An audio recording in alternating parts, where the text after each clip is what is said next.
Dans un paisible après-midi de 2020, au cœur d'un village provençal baigné par les champs de lavande, une tragédie a frappé la famille Dubois. Sophie Laurent, une fillette de 7 ans, s'est volatilisée de son salon, sans un bruit, sans une trace. Pas de fenêtre brisée, pas de porte forcée, juste un silence oppressant. Pendant 5 ans, Marc et Claire Dubois ont vécu dans un chagrin insondable, leur cœur brisé par l'absence de leur fille. Chaque affiche, personne disparue, placardée sur les poteaux de Provence semblait crier leur désespoir. Mais en 2025, un dessin d'enfant, enfoui dans une boîte à jouets poussiéreuse, révèle une vérité terrifiante, moi et oncle Antoine. Qui est cet ami fidèle qui cachait un secret si sombre? Si c'est votre première visite sur notre chaîne, abonnez-vous et activez la cloche pour ne manquer aucune de nos enquêtes troublantes. Dans la petite maison de Pierre des Dubois, au cœur de la Provence où les champs de lavande s'étendent jusqu'à l'horizon, l'après-midi de mars 2025 semblait suspendu dans un silence oppressant. 5 ans s'étaient écoulés depuis la disparition de Sophie Laurent, la fillette de 7 ans envolée sans laisser de traces, et pourtant, chaque coin de cette maison portait encore son empreinte, la couverture bleue saphir sur son lit, les jouets poussiéreux alignés sur une étagère, figés comme des reliques d'un temps révolu. Claire Dubois, le visage marqué par des années de chagrin, venait de découvrir un dessin dans une boîte à jouets, une esquisse naïve portant les mots « Moi et oncle Antoine ». Ce simple bout de papier avait rallumé une lueur d'espoir dans son cœur, mais aussi une ombre de doute.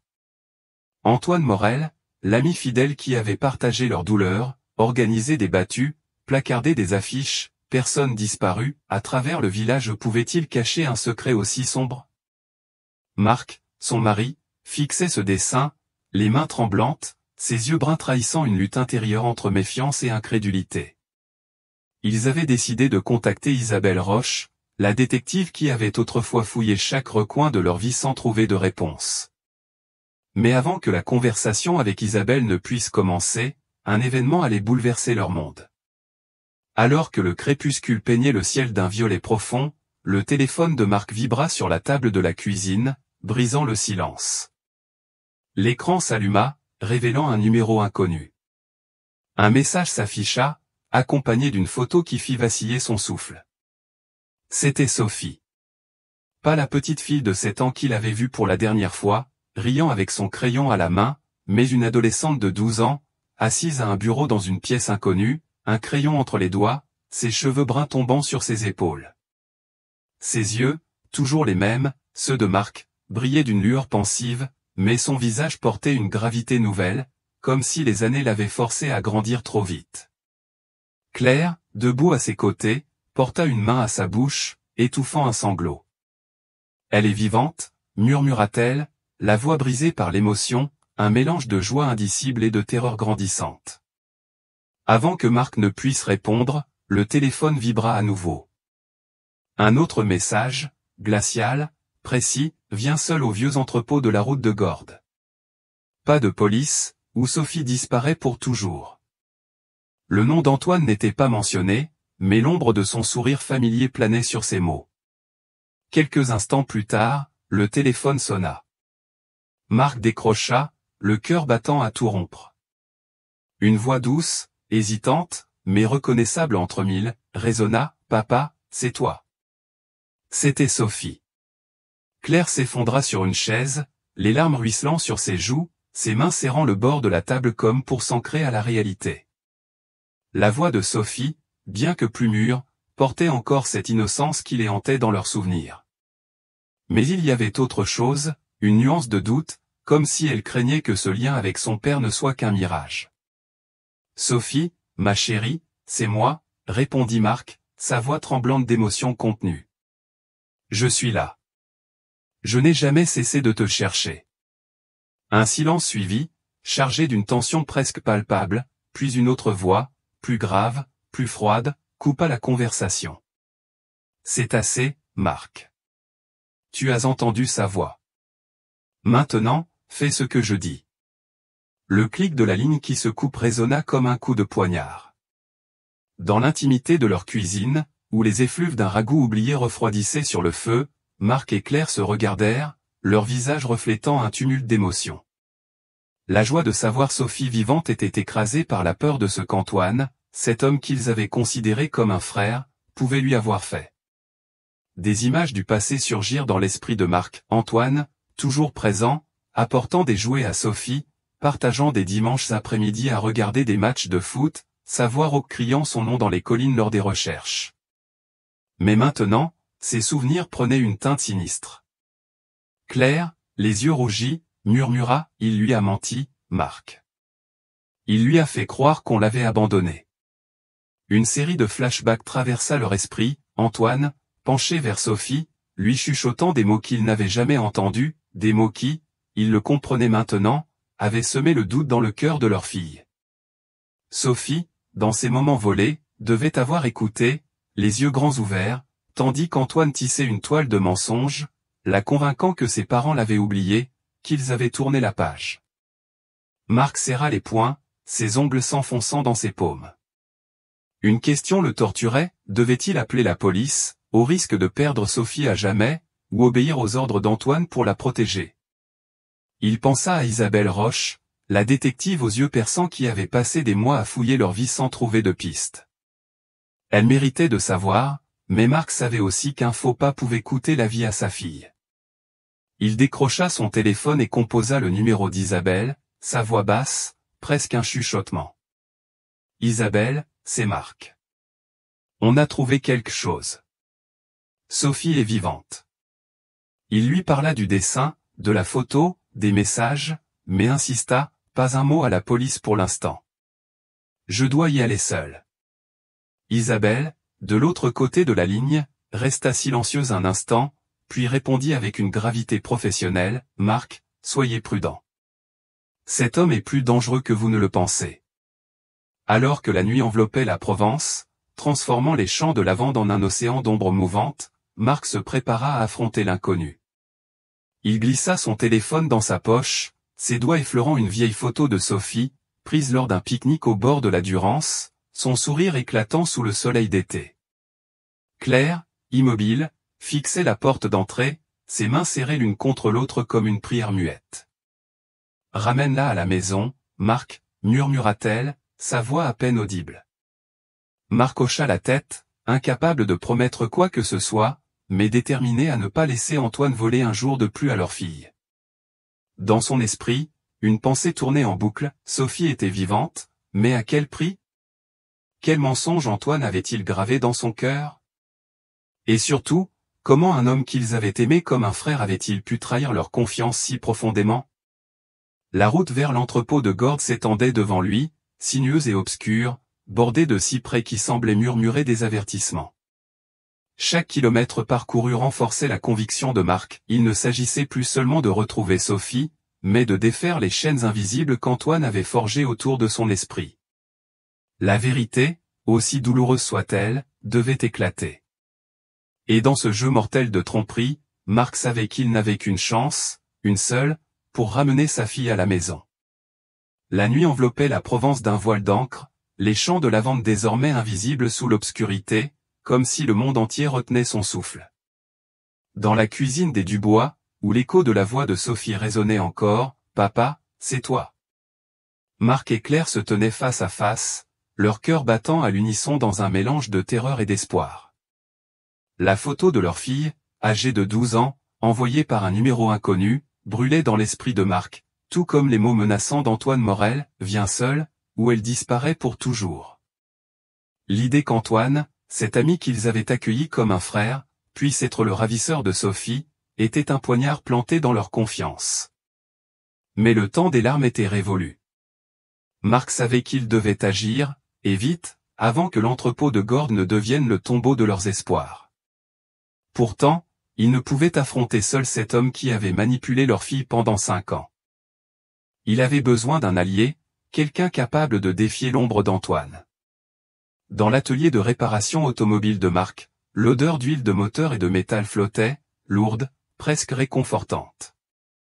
Les outils étaient éparpillés sur l'établi, reflétant la lueur vacillante d'une lampe suspendue, comme des armes prêtes pour une bataille imminente. Marc composa un numéro qu'il n'avait pas utilisé depuis des années, celui de Luc Martin, un ancien légionnaire qui avait servi dans des zones de guerre avant de revenir à la vie civile en Provence. Luc, avec sa démarche assurée malgré une vieille blessure au genou, était plus qu'un ami, il était une ancre, un homme qui comprenait le poids du devoir et de la loyauté. Luc, c'est Marc, dit-il, sa voix rauque, presque brisée par l'urgence. Sophie est vivante. Antoine la retient. J'ai besoin de toi. À l'autre bout de la ligne, la réponse de Luc fut immédiate, sans hésitation, où et quand? Marc expliqua tout, la photo, le message, l'entrepôt abandonné sur la route de Gordes. Mais il ajouta, avec une gravité qui trahissait sa peur, pas de police, Luc. Pas encore. Il la tuera si on fait un faux pas. Luc, dans son petit appartement au-dessus d'une librairie du village, était déjà en mouvement. Ses gestes étaient précis, méthodiques, ceux d'un homme formé à agir sous pression. Il ouvrit une armoire métallique, révélant un sac contenant des équipements tactiques, une lampe torche, un couteau, une arme qu'il gardait depuis ses années dans la Légion. Cet entrepôt, dit-il à Marc, sa voix calme mais ferme, il est proche de l'ancienne quincaillerie de ton grand-père, n'est-ce pas? Il y a des tunnels souterrains, datant de la Seconde Guerre mondiale, qui relient les deux bâtiments. On peut y accéder discrètement. Marc, qui connaissait ces tunnels depuis son adolescence, sentit une lueur d'espoir percer son désespoir. Ces passages, creusés pour cacher des résistants, pouvaient devenir leur arme secrète. Je peux être là-bas en 20 minutes, ajouta Luc. Mais Marc, promets-moi de ne pas jouer les héros. Laisse-moi gérer la partie tactique. De retour dans la maison, Claire refusait de rester passive. Ses yeux, encore rougis par les larmes versées en entendant la voix de Sophie, brûlaient d'une détermination nouvelle. Elle s'était levée, marchant de long en large dans la cuisine, ses mains serrant un vieux carnet où elle avait consigné chaque détail des recherches pour Sophie, numéro de détective privé, coupure de presse, photo d'anniversaire solitaire.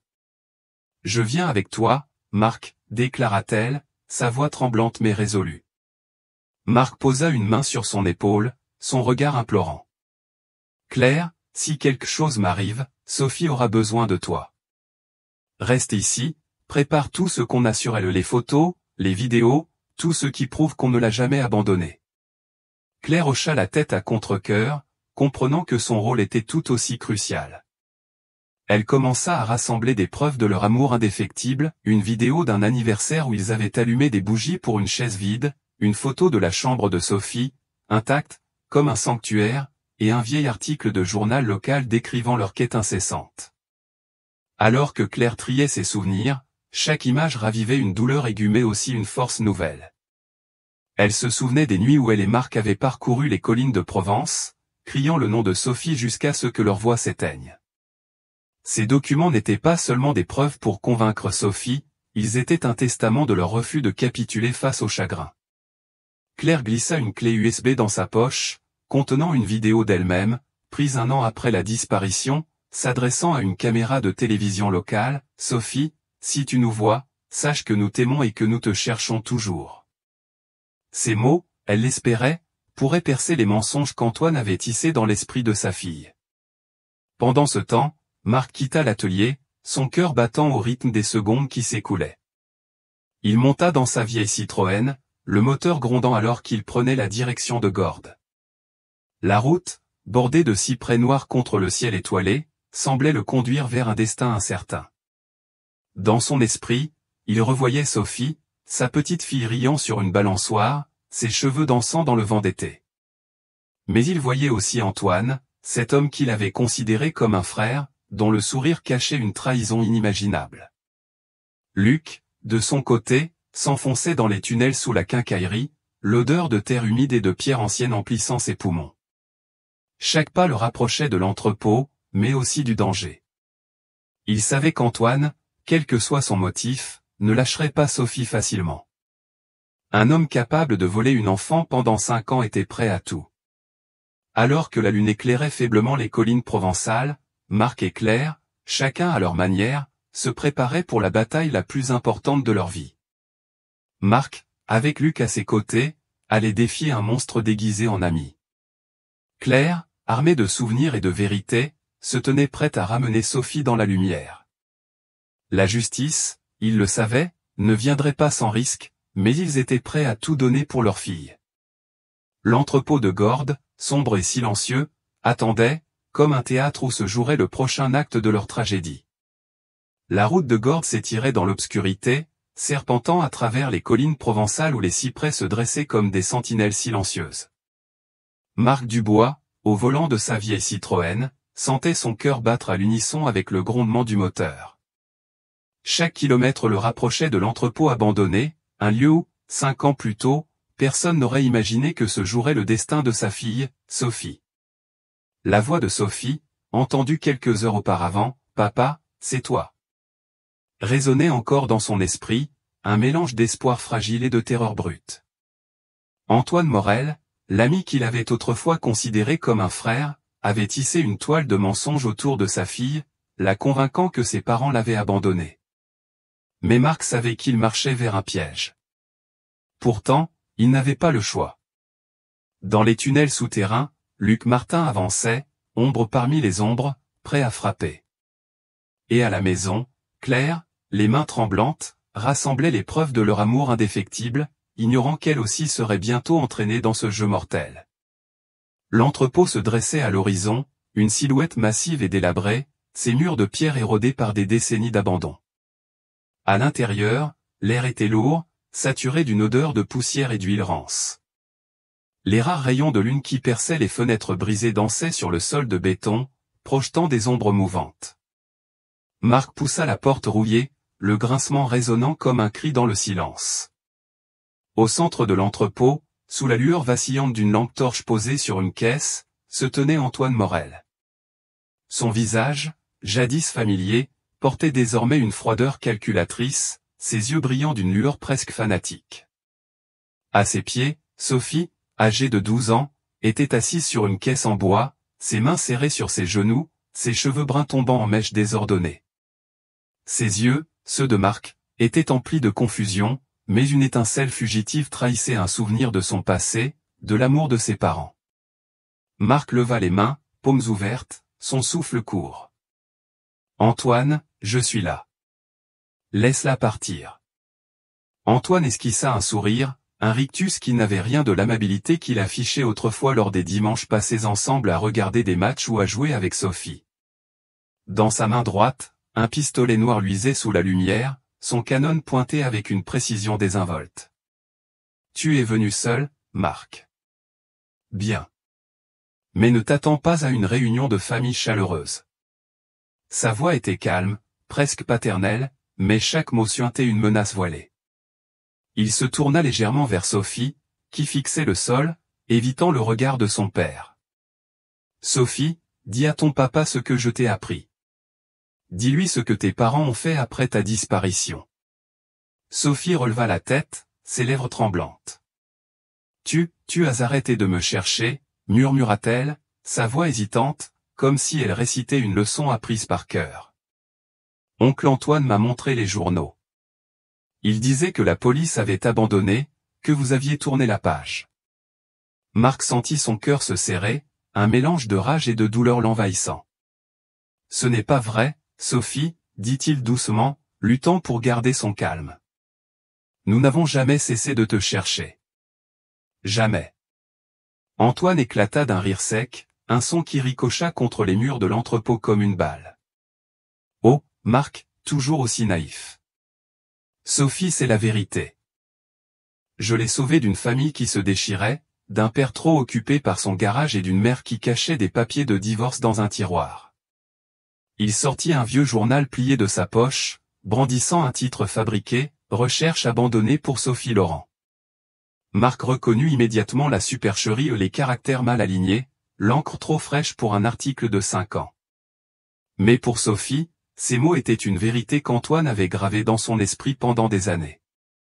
Elle baissa les yeux, ses doigts crispés sur le bord de la caisse, partagés entre les souvenirs flous de son enfance et les mensonges qu'il avait façonnés. Marc voulut s'avancer, mais le canon du pistolet se redressa, l'arrêtant net. « Reste où tu es, » ordonna Antoine, son sourire s'effaçant. « Sophie est avec moi maintenant. Elle est ma famille. Soudain, un bruit de pas précipité brisa le silence. La porte de l'entrepôt s'ouvrit à nouveau, et Claire apparut, essoufflée, son visage pâle éclairé par la lueur de la lampe. « Marc » cria-t-elle, avant de s'arrêter net en voyant Antoine et son arme. Marc sentit son sang se glacer. « Claire, pourquoi es-tu ici ?» demanda-t-il, sa voix tremblante de panique. Antoine ricana, un éclat de triomphe dans les yeux. « Tu ne pensais tout de même pas que je me contenterais de toi seul, Marc ?» Il brandit son téléphone, révélant un message envoyé depuis un numéro imitant celui de Marc. « Viens à l'entrepôt de Gordes. J'ai trouvé Sophie. J'ai besoin de toi. » Claire, les yeux écarquillés, comprit qu'elle était tombée dans un piège. « Tu es un monstre » murmura-t-elle, ses mains serrées en poing. Antoine haussa les épaules, son sourire cruel s'élargissant. « Un monstre ? Non, Claire. Je suis celui qui a donné à Sophie une vie meilleure. Et maintenant, j'ai toute votre famille sous mon contrôle. » L'atmosphère dans l'entrepôt devint irrespirable, le vent sifflant à travers les fissures des murs comme un murmure de menace. Sophie, toujours assise, releva la tête, son regard passant de ses parents à Antoine. Une lueur de doute, presque imperceptible, traversa ses yeux. Elle se souvenait vaguement des soirées où sa mère lui lisait des histoires, des dimanches où son père la poussait sur une balançoire dans leur jardin. Ces souvenirs, bien que flous, s'opposaient aux paroles d'Antoine, aux articles qu'il lui avait montrés. Marc, voyant cette hésitation, tenta de parler, mais Antoine leva la main. « Pas un mot de plus, Marc. Sophie sait qu'il a vraiment aimé ces 5 dernières années. » Pourtant, dans le silence tendu, un bruit sourd résonna quelque part dans l'entrepôt, un écho venant des profondeurs, là où Luc Martin progressait dans les tunnels, invisible, prêt à agir. L'heure de la vérité approchait, mais pour l'instant, la famille Dubois était prisonnière des mensonges d'Antoine, suspendue au bord d'un précipice où chaque mot, chaque geste, pouvait tout changer. L'entrepôt abandonné sur la route de Gordes semblait retenir son souffle, comme si les murs de pierre eux-mêmes étaient témoins d'un drame sur le point de se dénouer. L'air était saturé d'une odeur de métal rouillé et de poussière, et la lumière vacillante de la lampe torche d'Antoine Morel projetait des ombres menaçantes sur le sol de béton. Au centre de cette scène figée, Antoine se tenait, pistolet à la main, son regard oscillant entre Marc Dubois, immobile, les mains levées, et Claire, qui venait de surgir, attirée par un message perfide envoyé depuis le téléphone de son mari. Sophie, assise sur une caisse en bois, semblait perdue, ses yeux passant de ses parents à celui qu'elle avait appelé « oncle Antoine » pendant 5 ans.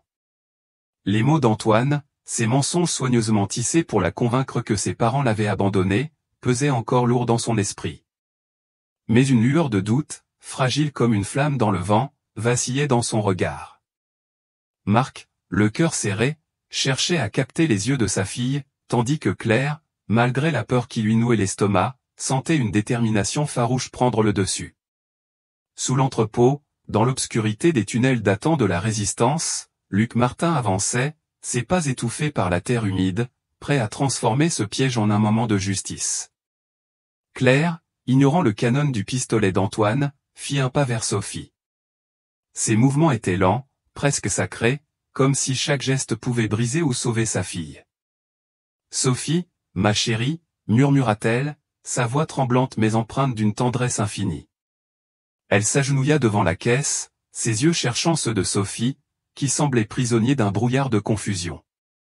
Antoine ricana, un son sec et cruel. « Inutile, Claire. Elle sait ce que vous avez fait. Elle sait que vous avez continué votre vie sans elle. » Mais Claire l'ignora, son regard fixé sur sa fille. Elle sortit son téléphone, ses doigts tremblants faisant défiler l'écran jusqu'à une série d'images. La lumière bleutée de l'appareil éclaira son visage, révélant des larmes qu'elle ne cherchait plus à cacher. « Regarde, Sophie, dit-elle doucement. Regarde ce que nous avons gardé pour toi. » La première image apparut, la chambre de Sophie, intacte, avec sa couverture bleu saphir soigneusement pliée sur le lit, ses jouets alignés comme des gardiens d'un espoir jamais éteint. Puis une autre, un gâteau d'anniversaire, décoré de bougies, posé sur la table de la cuisine, avec une chaise vide où Sophie aurait dû être. Chaque année, nous fêtions ton anniversaire, murmura Claire, sa voix brisée par l'émotion. Nous allumions des bougies pour toi, même quand tout le monde nous disait d'abandonner. Une troisième image montra une affiche, personne disparue, collée sur un mur de pierre dans le village, usée par le vent provençal mais toujours lisible, Sophie Laurent, 7 ans. Aidez-nous à la retrouver. Sophie fixa l'écran, ses lèvres tremblant, ses yeux s'emplissant de larmes. Les souvenirs qu'Antoine avait tenté d'effacer ou les histoires du soir lues par sa mère, les rires avec son père dans le jardin refaisaient surface, comme des éclats de lumière perçant un ciel d'orage. Antoine, sentant le contrôle lui échapper, serra son arme plus fort. « Arrête, Claire. Tu ne fais que la perturber, cria-t-il, sa voix trahissant une pointe de panique. Mais Sophie, pour la première fois, tourna la tête vers lui, ses yeux brillant d'une nouvelle résolution. « Pourquoi tu ne m'as jamais montré ça ?» demanda-t-elle, sa voix douce mais ferme, comme un défi. Antoine ouvrit la bouche, mais aucun mot ne vint. Sophie, utilisant l'intelligence qu'elle avait aiguisée au fil des années sous son emprise, changea de ton. « D'accord, oncle Antoine, dit-elle, feignant la soumission. Je reste avec toi. Je ne veux pas retourner avec eux. » Ces mots étaient calculés, un écho des leçons de manipulation qu'Antoine lui avait involontairement enseignées. Elle baissa les yeux, ses mains serrées pour masquer leur tremblement, mais dans son esprit, une voix intérieure criait « Ils ne m'ont jamais abandonné. Je veux rentrer chez moi. » Dans l'obscurité des tunnels, Luc Martin avançait, son souffle régulier malgré la tension. Chaque pas le rapprochait de l'entrepôt, son couteau glissé dans sa ceinture, ses sens aiguisés par des années de combat. Il entendait les voix au-dessus, la menace d'Antoine, les supplications de Claire, la voix hésitante de Sophie. Il savait que le moment d'agir était proche, mais il devait attendre le signal, un instant de distraction pour frapper. Claire, toujours agenouillée, continuait à parler, sa voix devenant une encre pour Sophie.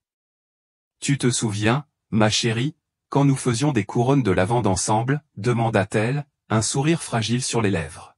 « Ton père disait toujours que tu étais la meilleure pour les tresser. » Marc, immobile, sentit une larme couler sur sa joue. Il voulut parler, mais Claire lui fit un signe discret, lui intimant de la laisser faire. Elle savait que chaque mot, chaque souvenir, était une arme contre les mensonges d'Antoine. Sophie, les larmes roulant sur ses joues, fixait l'écran du téléphone. Une vidéo apparut, un enregistrement tremblant d'une émission locale, où Claire, les yeux rougis, s'adressait à la caméra. « Sophie, si tu nous vois, sache que nous t'aimons et que nous te cherchons toujours. » Ce moment, capturé 3 ans plus tôt, brisa quelque chose en Sophie. Les murs de doute qu'Antoine avait érigés s'effondrèrent. Elle releva les yeux vers sa mère, puis vers son père, et pour la première fois depuis 5 ans, elle murmura « Maman ». Ce mot, si simple, fit vaciller Antoine. Il pointa son arme sur Claire, son visage déformé par la rage. « Tais-toi, Sophie. » « Ils t'ont laissé, » cria-t-il, mais sa voix trahissait une peur grandissante. Sous le sol, Luc atteignit une trappe menant à l'entrepôt. Il posa une main sur la poignée, attendant le moment précis où l'attention d'Antoine serait détournée. Claire, sentant la tension monter, continua à parler, sa voix devenant un murmure hypnotique. « Sophie, nous n'avons jamais cessé de t'aimer. Cette maison, cette chambre, elles t'attendent. » Sophie hocha la tête, presque imperceptiblement, ses doigts serrant la caisse. Elle savait qu'elle devait jouer son rôle, garder Antoine distrait, pour donner à ses parents et à cet homme invisible dans l'ombre une chance de la sauver. La vérité, qu'elle venait de redécouvrir, était sa force. Et dans cet entrepôt glacial, où le vent sifflait comme un avertissement, la justice commençait à prendre forme, portée par le courage d'une enfant et l'amour indéfectible d'une famille. L'entrepôt abandonné sur la route de Gordes vibrait d'une tension presque palpable, comme si l'air lui-même était chargé d'électricité. Les murs de pierre, usés par le temps, semblaient se refermer sur les acteurs de ce drame. Antoine Morel, dont le regard fanatique trahissait une perte de contrôle croissante, Sophie Laurent, 12 ans, assise sur une caisse en bois, son cœur déchiré entre les mensonges qu'on lui avait imposés et la vérité qui venait d'éclore, Marc Dubois, immobile, les mains levées, prêt à tout pour protéger sa fille, et Claire, agenouillée, son téléphone encore allumé, projetant la lumière des souvenirs. D'une famille brisée mais jamais vaincue. Les mots de Claire, « Nous t'aimons, Sophie, nous t'avons toujours cherché », avaient percé les ténèbres des mensonges d'Antoine, et dans les yeux de Sophie, une lueur nouvelle brillait, un mélange de courage et de désir de rentrer chez elle. Sous le sol, dans les tunnels humides de la Résistance, Luc Martin, l'ancien légionnaire, approchait, ses pas silencieux mais déterminés, prêt à mettre fin à cette tragédie. Le vent sifflait à travers les fissures de l'entrepôt, un murmure funeste annonçant l'inévitable. Antoine, le pistolet toujours serré dans sa main, sentit le sol se dérober sous lui. Les mots de Sophie, prononcés avec une feinte soumission pour le manipuler, avaient semé le doute, mais c'était son regard, ce regard qui, pour la première fois depuis 5 ans, défiait son autorité ou qui le fit basculer. « Je veux rentrer chez moi », déclara Sophie, sa voix claire, ferme, un défi lancé au visage de celui qui l'avait volé à sa famille. Le mot « maison » résonna dans l'entrepôt, comme une cloche brisant le silence. Antoine, le visage déformé par une rage mêlée de panique, pointa son arme sur Sophie, son doigt tremblant sur la gâchette. « Tu ne vas nulle part », cria-t-il, sa voix rauque, presque animale. « Tu es à moi. Ils t'ont abandonné, Sophie. Moi, je t'ai protégée. » Mais ces paroles, autrefois si convaincantes, sonnaient creux face à la vérité que Claire avait révélée, les photos, les vidéos, les affiches, personnes disparues, placardées dans tout le village provençal, preuve d'un amour indéfectible. Marc, voyant le canon dirigé vers sa fille, sentit une vague de courage et de désespoir l'envahir. Sans réfléchir, il s'élança, son corps formant un bouclier devant Sophie. « Non, Antoine » hurla-t-il, ses bras écartés, prêt à encaisser la balle pour sauver sa fille. Claire, toujours agenouillée, cria le nom de Sophie, ses mains tendues comme pour l'arracher à ce cauchemar.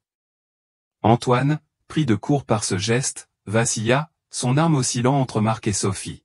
« Reculez, ou je tire » rugit-il, mais sa voix trahissait une peur grandissante, celle d'un homme qui voyait son emprise s'effondrer. À cet instant précis, une ombre bougea dans l'obscurité. Luc Martin, émergeant de la trappe des tunnels, apparut comme un spectre derrière Antoine. Sa silhouette massive, éclairée par un éclat de lune, semblait sculptée dans la pierre même de l'entrepôt. Sans un mot, il leva son arme, un pistolet qu'il avait gardé depuis ses années dans la Légion, et tira 2 coups précis. Les détonations résonnèrent, déchirant le silence, et Antoine s'effondra, son corps heurtant le sol dans un bruit sourd. Un silence assourdissant suivit, brisé seulement par le souffle haletant de Marc et Claire. Sophie, figée un instant, bondit de la caisse et courut dans les bras de ses parents. Claire l'enlaça, ses larmes se mêlant aux cheveux de sa fille, tandis que Marc les entourait de ses bras, comme pour protéger ce moment fragile contre le monde entier. « Je veux rentrer à la maison », murmura Sophie, sa voix tremblante mais résolue, un écho de son enfance perdue. Claire, incapable de parler, serra sa fille plus fort, tandis que Marc caressait ses cheveux, ses propres larmes roulant sur ses joues. La lumière de la lampe torche, abandonnée sur une caisse, vacilla, baignant la famille réunie dans une lueur chaude, presque sacrée, contrastant avec le chaos qui venait de s'achever. Luc s'approcha du corps d'Antoine, son visage impassible mais ses yeux trahissant le poids de son acte. Il s'agenouilla, vérifia son pouls, puis se releva, confirmant d'un hochement de tête que l'homme qui avait brisé leur famille n'était plus une menace. « C'est fini », dit-il simplement, sa voix grave résonnant dans l'entrepôt. Marc le regarda, incapable de trouver les mots pour exprimer sa gratitude, mais un regard suffit entre les 2 hommes, liés par une amitié forgée dans le feu. Quelques minutes plus tard, le hurlement des sirènes perça la nuit. Isabelle Roche, la détective aux yeux perçants, entra à la tête d'une équipe de gendarmes, alertée par un appel discret de Claire juste avant son arrivée à l'entrepôt. Elle observa la scène, le corps d'Antoine, la famille enlacée, Luc debout comme un gardien silencieux et comprit immédiatement ce qui s'était passé. « Vous l'avez ramené » murmura-t-elle à Marc, une lueur de respect dans son regard. Elle donna des ordres brefs pour sécuriser la zone, mais son attention restait fixée sur Sophie, enfin libre. Alors que les gendarmes s'affairaient, Marc, Claire et Sophie restaient serrés les uns contre les autres, comme si se séparer, même pour un instant, risquait de briser ce miracle. Les années volées, les nuits d'angoisse, les affiches délavées par le vent provençal, tout cela semblait s'évanouir dans cet instant de réunion. Pourtant, une ombre de tristesse persistait, un rappel des 5 années que personne ne pourrait leur rendre. Sophie, blottie contre sa mère, murmura à nouveau « Je veux rentrer à la maison ». Ces mots, simples mais lourds de sens, étaient une promesse de guérison, un premier pas vers la reconstruction d'une famille brisée par la trahison. Dehors, la lune éclairait les champs de lavande, leur parfum flottant dans l'air, comme une bénédiction silencieuse pour ce nouveau départ.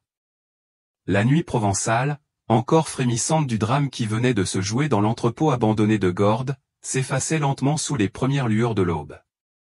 Les champs de lavande, baignés d'une lumière argentée, semblaient offrir une promesse de renouveau. Dans la vieille Citroën de Marc Dubois, le silence n'était plus oppressant, mais empli d'une émotion indicible. Sophie, blottie contre sa mère sur la banquette arrière, regardait par la fenêtre, ses yeux suivant les contours familiers des collines qu'elle n'avait pas vues depuis 5 ans. Claire, tenant la main de sa fille comme si elle craignait qu'elle ne disparaisse à nouveau, murmurait des mots doux, presque inaudibles, des promesses d'un avenir retrouvé. Marc, au volant, jetait des regards dans le rétroviseur, captant le visage de Sophie, si semblable à celui de la fillette qu'il avait perdue, mais marqué par une maturité forcée par les années d'exil.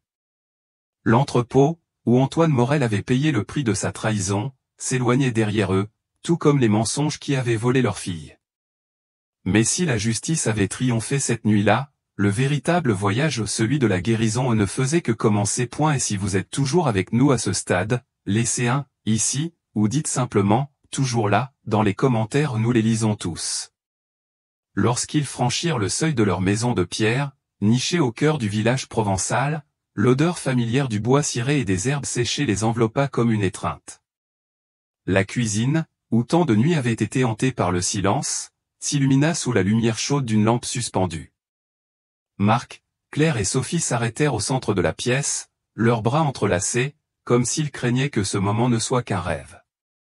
Sophie, hésitante, leva les yeux vers ses parents. « C'est toujours pareil », murmura-t-elle, un sourire timide éclairant son visage alors qu'elle reconnaissait la table où elle dessinait autrefois, les rideaux à motifs floraux, l'odeur d'un ragoût que Claire préparait pour les dimanches en famille. Claire, les larmes aux yeux, serra sa fille contre elle. « Tout attendait, ma chérie. Tout. » Marc, la gorge nouée, posa une main sur l'épaule de Sophie, son regard disant ce que les mots ne pouvaient exprimer, ils étaient enfin réunis. Sophie monta lentement l'escalier vers sa chambre, ses pas résonnant sur le bois usé. Lorsqu'elle poussa la porte, elle s'arrêta, le souffle coupé. La couverture bleu saphir était toujours là, soigneusement pliée, comme un symbole de l'espoir que Claire n'avait jamais abandonné. Les jouets, alignés sur l'étagère, semblaient attendre son retour, figés dans le temps. Une affiche, personne disparue, désormais jaunie, était épinglée au mur, un rappel douloureux mais poignant de la quête incessante de ses parents. Sophie s'assit sur le lit, ses doigts caressant la couverture, et pour la première fois depuis des années, elle se sentit chez elle. Pourtant, un bruit soudain, le craquement d'une branche dehors la fit sursauter, son corps se crispant instinctivement. Les années passées avec Antoine avaient laissé des cicatrices invisibles, des réflexes de peur qu'elle devrait apprendre à surmonter. Quelques jours plus tard, Sophie commença des séances de thérapie avec une psychologue du village, une femme aux cheveux gris et à la voix apaisante, qui l'aidait à démêler les nœuds de son passé. Chaque mot, chaque souvenir partagé, était un pas vers la lumière, mais le chemin était semé d'embûches. À l'école, Sophie retrouva les bancs d'une salle de classe, entourée d'enfants qui la regardaient avec curiosité et compassion. Elle s'efforçait de sourire, de répondre aux questions, mais les bruits soudains, une porte qui claque, un cri dans la cour la faisaient tressaillir, ramenant des échos de l'entrepôt. Claire et Marc, eux aussi, apprenaient à naviguer dans cette nouvelle réalité. Ils se rendaient à des réunions avec la psychologue, cherchant des moyens de soutenir leur fille sans la submerger.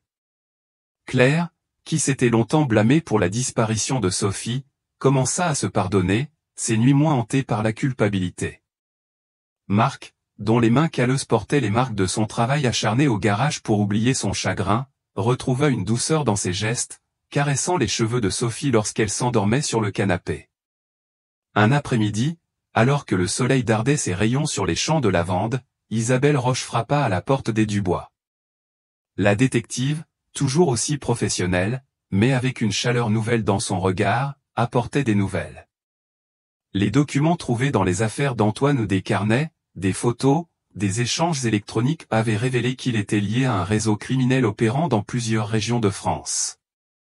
Grâce à ces indices, la police avait démantelé une organisation qui exploitait des enfants disparus, offrant une forme de justice à d'autres familles brisées.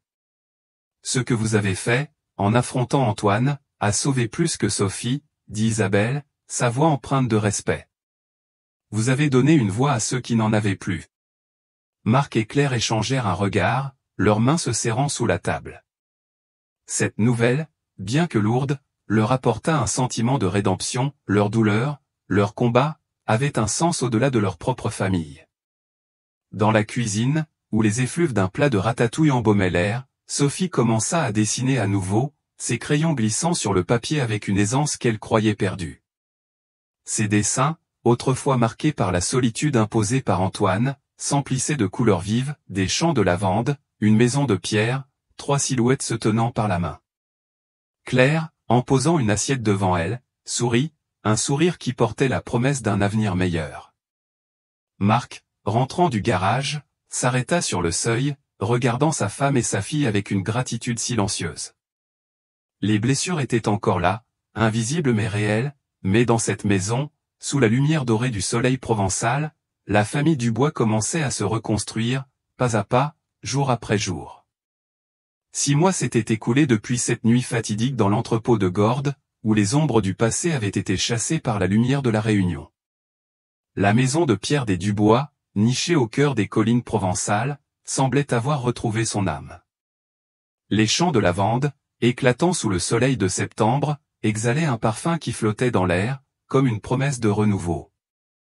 Dans la cuisine, où jadis le silence pesait comme une malédiction, la vie reprenait ses droits. Claire, penchée sur une marmite, remuait un ragoût de ratatouille, ses gestes empreints d'une sérénité nouvelle. Les arômes de tomates, d'aubergines et de thym embaumaient la pièce, rappelant les dimanches d'autrefois, avant que la tragédie ne frappe. Marc, rentrant du garage, les mains encore marquées par l'huile de moteur, s'arrêta sur le seuil, un sourire discret éclairant son visage. Assise à la table, Sophie, désormais âgée de 12 ans, griffonnait ses devoirs, un crayon entre les doigts, son regard concentré mais apaisé. Les blessures invisibles laissées par Antoine Morel étaient toujours là, mais dans cette maison, sous la lumière dorée de la Provence, la famille Dubois apprenait à guérir, ensemble. Sophie releva la tête, ses cheveux bruns tombant en mèches souples sur ses épaules. « Maman, tu as mis trop de thym, dit-elle avec un petit rire, une lueur espiègle dans les yeux. Claire, feignant l'indignation, répondit, « Trop de thym ? Ma chérie, c'est la recette de ta grand-mère. » Marc, s'asseyant à côté de Sophie, commença à raconter une anecdote du garage où un client qui avait insisté pour réparer lui-même sa vieille Peugeot, provoquant un chaos hilarant. Sophie éclata de rire, un son clair et pur qui semblait chasser les ombres du passé. Ces moments, simples mais précieux, étaient les premiers pas d'une famille reconstituée. Pourtant, la guérison n'était pas sans obstacle. Parfois, un bruit soudain ou une assiette tombant dans l'évier ou un cri d'enfant dans la rue faisait sursauter Sophie, ses yeux s'agrandissant comme si elle était ramenée à l'entrepôt. Claire et Marc, attentifs, avaient appris à reconnaître ces instants, posant une main rassurante sur son épaule ou lui parlant doucement jusqu'à ce que son souffle redevienne régulier. Un soir, alors que le crépuscule peignait le ciel d'un rose tendre, Sophie entra dans le salon, son regard fixé sur une affiche, « Personne disparue », encore épinglée au mur. L'image d'elle à 7 ans, souriante, contrastait avec l'adolescente qu'elle était devenue. « Papa, maman, dit-elle, sa voix ferme mais empreinte d'une émotion contenue, je veux qu'on enlève les affiches. je veux que la maison redevienne normale. Claire, les yeux humides, hocha la tête. Marc décrocha l'affiche avec précaution, comme s'il manipulait un trésor fragile, et la plia dans une boîte où il gardait les souvenirs de leur quête. Ce geste, simple mais symbolique, marquait un tournant. Sophie ne voulait plus être définie par sa disparition, mais par son retour. Ce soir-là, dans la cuisine, elle s'assit avec un carnet et des crayons de couleur, dessinant avec une intensité nouvelle. Lorsqu'elle montra son œuvre à ses parents, ils retinrent leur souffle, une famille de 3 silhouettes, main dans la main, debout au milieu d'un champ de lavande, avec les mots « Enfin à la maison » écrits en lettres soignées. Claire, émue, serra Sophie contre elle, tandis que Marc, la gorge nouée, murmura « C'est magnifique, ma chérie ». À l'école, Sophie retrouvait peu à peu sa place. Les autres enfants, d'abord curieux, l'avaient accueillie avec une chaleur qui reflétait l'esprit du village. Lors d'une journée des métiers organisée par l'école, Sophie insista pour que Marc vienne parler de son travail au garage. « Tu es le meilleur mécanicien de Provence, papa », dit-elle avec un sourire timide. Marc, peu habitué à parler en public, accepta, ému par la fierté dans les yeux de sa fille. Debout devant une classe d'enfants attentifs, il raconta comment il réparait des voitures, mais aussi, d'une voix plus basse, comment il avait appris à réparer une famille brisée. Sophie, assise au premier rang, l'écoutait, un sourire discret sur les lèvres, comme si chaque mot de son père renforçait le lien qu'il reconstruisait. Le village de Provence, avec ses ruelles pavées et ses maisons de pierre, se mobilisa autour des Dubois. Une soirée fut organisée sur la place du village, sous des guirlandes lumineuses qui dansaient dans la brise. Les voisins, dont beaucoup avaient collé des affiches ou participé au battu 5 ans plus tôt, apportèrent des plats aux saladières, tapenades, vin roséo pour célébrer le retour de Sophie. Une vieille femme, Madame Leclerc, serra la main de Claire, ses yeux brillants de larmes. « Nous n'avons jamais cessé de prier pour elle », murmura-t-elle. Sophie, au centre de la fête, riait avec d'autres enfants, un verre de jus de pomme à la main, tandis qu'un accordéon jouait une mélodie provençale. Marc et Claire, assis à une table, regardaient leur fille, leurs mains entrelacées. « Elle est forte », murmura Claire, et Marc hocha la tête, ajoutant « comme sa mère ». Cette soirée, illuminée par les étoiles et les rires, était plus qu'une célébration, c'était une affirmation de la résilience d'une communauté et d'une famille. Les cicatrices de Sophie, bien que toujours présentes, commençaient à s'estomper sous l'amour de ses parents et le soutien de ceux qui l'entouraient.